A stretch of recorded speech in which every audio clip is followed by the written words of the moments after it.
السلام علیکم۔ سیمریشس ٹاک میں آپ کو خوش آمدید۔ اگر آپ اس چینل پر نئے ہیں تو چینل کو سبسکرائب کرنا، ویڈیو کو لائک اور شیئر کرنا اور بیل آئیکن کو پریس کرنا مت بھولیے گا۔ تو چلیں بڑھتے ہیں آج اپنی کہانی کی طرف۔ آج کی ہماری کہانی ہے مہا کے بارے میں۔ تو چلیں اپنی کہانی شروع کرتے ہیں۔ اس لڑکی کا تو اللہ ہی مالک ہے، کسی چیز کا دھیان نہیں، مجال ہے جو کوئی چیز اٹھائے اور واپس اسی جگہ پر رکھ دے۔ آسیہ بیگم اپنی بیٹی مہا کو کوستی کمرے میں داخل ہوئی۔ مہا: امی کیا ہوا؟ آپ فکر نہیں کریں، میرے پیپرز ختم ہو لینے دیں، پھر میں ہر کام دھیان سے کروں گی، آپ کی پوری مدد کروں گی۔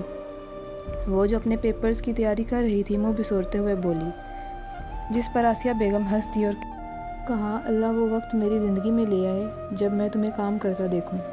اس پر وہ دونوں ہنسنے لگیں۔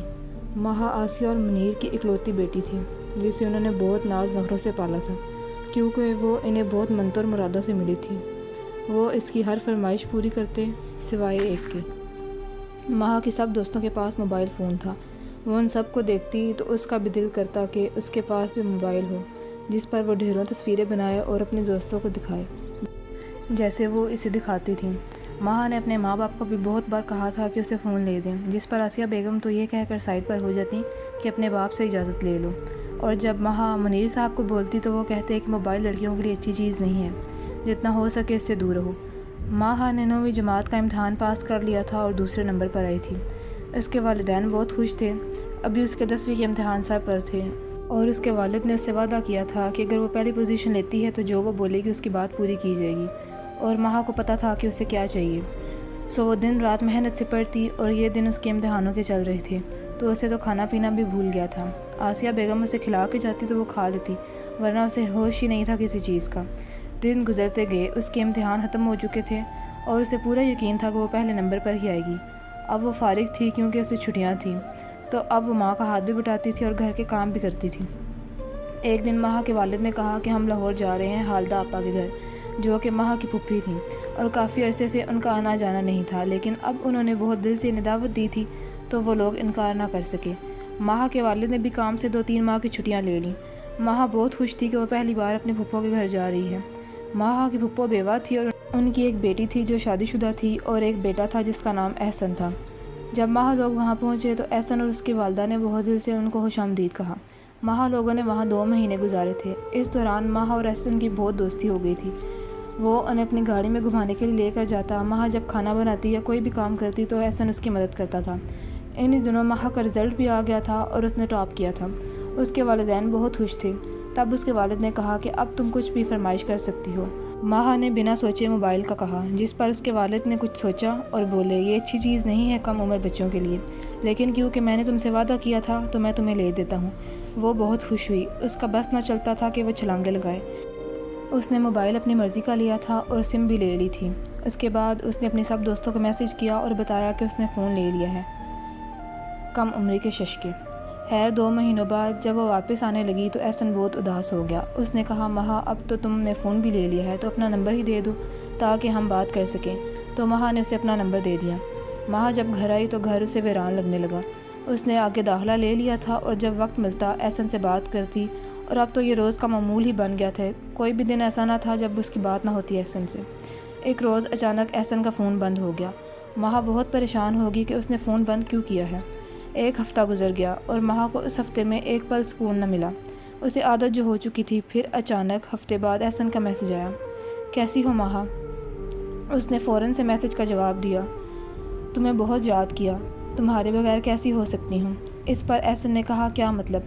تو وہ بولی، کچھ نہیں، تم کیسے ہو، فون کیوں بند تھا تمہارا؟ احسن نے اسے بتایا کہ اس کا فون خراب ہو گیا تھا اور کچھ دیر بعد اچانک ہی سوال کیا، کیا تم مجھ سے شادی کرو گی؟ مہا کچھ دیر سوچتی رہی، میسج کو دیکھتی رہی اور بلا ساختہ ہی لکھ دیا، ہاں میں کروں گی۔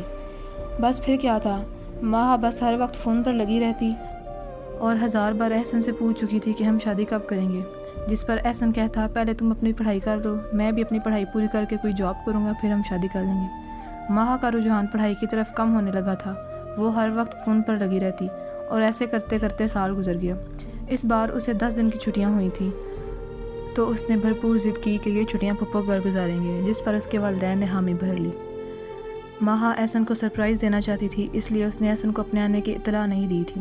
جب وہ وہاں پہنچی تو جو منظر اس نے دیکھا اس کے پیروں تلے سے زمین نکل گئی۔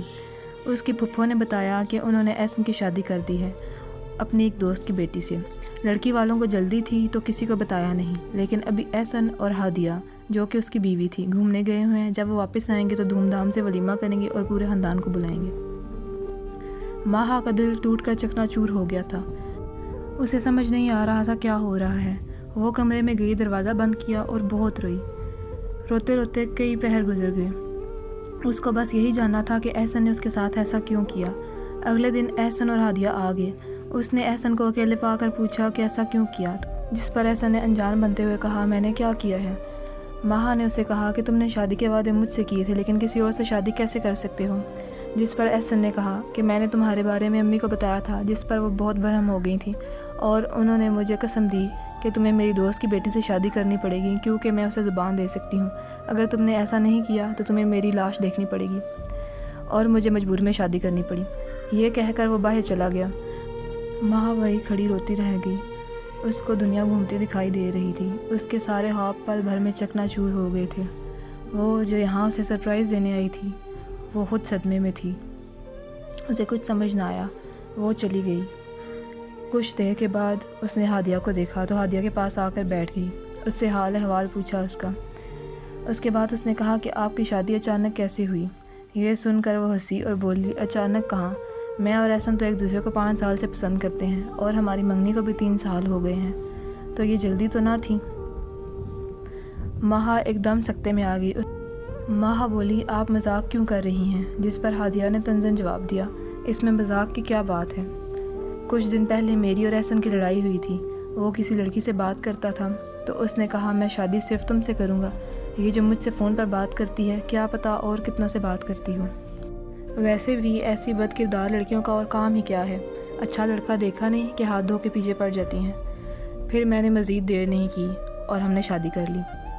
یہ سن کر ماہا کے کانوں میں ایک ہی آواز گونجی کہ بیٹا، نو عمر لڑکیوں کے لیے موبائل اچھی چیز نہیں ہے۔ وہ وہاں سے بمشکل باہر جانے کے لیے اٹھی تھی کہ ہادیہ نے پیچھے سے طنزاً کہا میں جانتی ہوں وہ لڑکی تم ہی ہو جو اس سے باتیں کرتی تھی۔ یہ سن کر اس کی آنکھ سے ایک آنسو بہہ نکلا، شاید ندامت کا، شاید شرمندگی کا یا پچھتاوے کا، لیکن اس نے مڑ کے پیچھے نہیں دیکھا اور باہر نکل گئی۔ سامنے سے اسے احسن آتا ہوا دکھائی دیا۔ اسے دیکھ کر وہ پل بھر کر رکی اور سوچا کاش میں موبائل نہ لیتی، اور اگر لے ہی لیا تھا تو اسے اچھے کاموں کے لیے استعمال کرتی۔ اور پھر وہ اپنے کمرے میں آ گئی اور اپنے ماں باپ کو بولا کہ بس ابھی ہم چلتے ہیں گھر کیونکہ مجھے پڑھائی کرنی ہے۔ اور پھر کیا، فون سے شروع ہوئی کہانی فون پر ہی ختم ہو گئی۔ اگر آپ کو کہانی پسند آئی ہو تو لائک کرنا مت بھولیں۔